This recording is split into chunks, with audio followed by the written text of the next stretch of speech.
And I think for this last part, I would love for you guys to share a little insight on, based on your experience, of course, right? When do you think a Web3 founder should really begin to really consider hiring a legal professional such as yourselves? Yeah, it's a great question, Nono. I think there's two answers. The short answer is it depends. The longer answer is, one is at least before you're starting to fundraise. So that could be ideally a month. So you can form the entity, which usually takes 3 to 4 weeks from start to finish to form the entity itself, fill out the different agreements, the body of it, and have you ready for those conversations with investors that can happen in parallel. Oftentimes that's what we're doing. We're building out the entity while they're out there fundraising, because fundraising can take a couple weeks if you're super in demand to 6 months plus. Every journey is different. So I encourage founders to have an initial conversation with attorneys when they know, hey, we have a core team, 2 people, 3 people, maybe it's 5, 10. Get an idea of what we need to be thinking about, and then know that, hey, when we get close to fundraising or ready to go on the fundraising trail, we need to talk to the attorneys, get engaged, get them forming the entity, and then putting together the fundraising docs, the SAFE, the token warrants.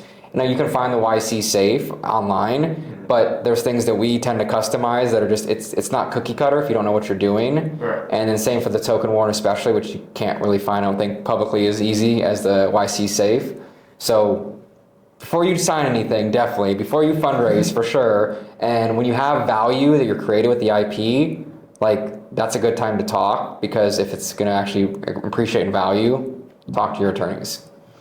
Yeah, just sort of off the cuff, you do want to have a legal entity in place as a founder when you start signing documents. You can get pretty far as a founder on your own with seed financing. You're developing all of the IP, you are entering into agreements on a personal level, and you're paying for everything yourself. That's fine.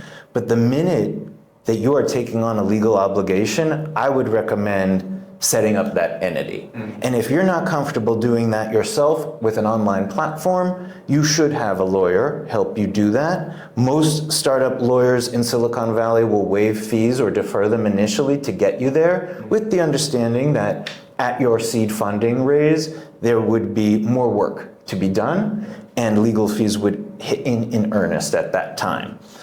The other point at which a founder, red flags should go up for the founder to set up the entity, is if all of a sudden they're doing something with another person, a co-founder, a key team member. That, different than signing a contract with an incubator or with a service provider, that relationship needs to be defined so that there is not a misunderstanding down the road. A founder and their college roommate can get quite far without an entity, with the 2 of them making all decisions, but the minute an issue pops up, that agreement will allow them to have the 4 corners of their universe already determined, so that when a problem arises, they don't need to start from square one with what is the nature of their relationship in order to deal with the problem. They can just focus on the project and the problem. So as I was just saying, I think this very much provides legal clarity, right, to founders and their dynamics between each other, and this is definitely something very important to keep in mind. For example, after you've formed that initial founding team and are looking to really take this really seriously, right? I think last but not least, just a quick question to end this is, what preparations do Web3 founders usually need to have before actually starting or in the talks of, say, law firms with you guys? I think you have to know your business and technical goals. That's the first thing I usually ask a founder or founders is, what are you trying to accomplish? Let's help you get there. The legal should align with it. And sometimes it has to be more upfront with some of the laws for a token issuance and under the current laws. But typically it's business, technical, drive. Let's get you there. So that's why, for example, have your white paper, or at least be putting it together so that we know what your token's gonna be and we can foresee things. Have a demo if you have it. I love to see demos. I usually don't charge for them. I have one tomorrow that I'm doing. So we understand the product, and then we can help you get to where you wanna go. I think that's core, and that means discussing with your co-founders, figuring out what you want. Founders are really in the driver's seat when it comes to a law firm. Especially early stage in Silicon Valley, every law firm wants to talk to you. Everyone wants to help you. It's important for founders to find the right lawyer that they can communicate with, ask questions that maybe they don't want others to hear, basic stuff, complicated stuff. You want to be able to feel comfortable with your lawyer and know that they are available and willing to answer your questions, even if it's not billable. Ideally, a founder would have more than one legal resource. Maybe they have a startup lawyer for the equity side. Maybe they have a non-US lawyer if they have a co-founder in another country. But the more resources that you have that are experienced with the kind of project that you're doing, the more questions you can ask and a more blended answer you can get from your various teams. It doesn't mean you need to pay all of these lawyers to do legal work for you. It's just important for you to get an assessment from more than one resource and to determine which one can give you what you need in the most efficient manner.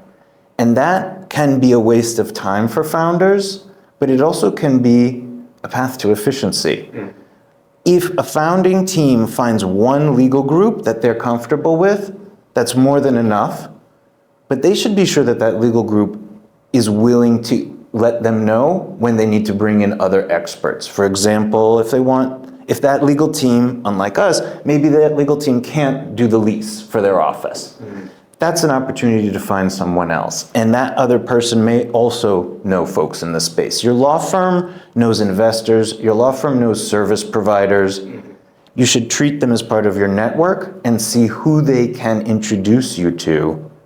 And the more law firms you use, the more of those introductions you can get. Right. So less so like a service provider, but more so like an actual partner, or maybe even a core part of your initial founding journey, right? Potentially, we help our clients hire their first in-house lawyer. We help our clients with in-house lawyers find the next stages of their careers.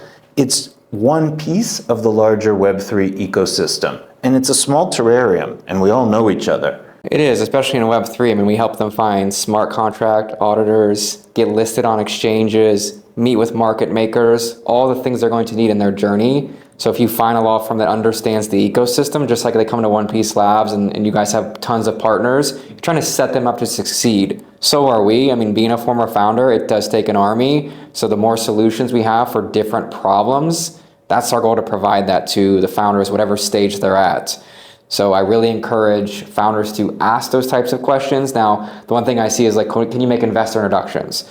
We can, but it's not like, don't pay us to do that one. Two, it's always like a value add as the relationship develops. So you want to build a relationship because it's can lead to a lot. And law firms tend to be right front and center in the deals because we do the deals with the founders and the teams. Right. That's really interesting, and I think a great mindset for a lot of founders to really have when it comes to interacting with legal firms, right? But yeah, I think that really concludes our talk for today. Once again, thanks so much for joining us.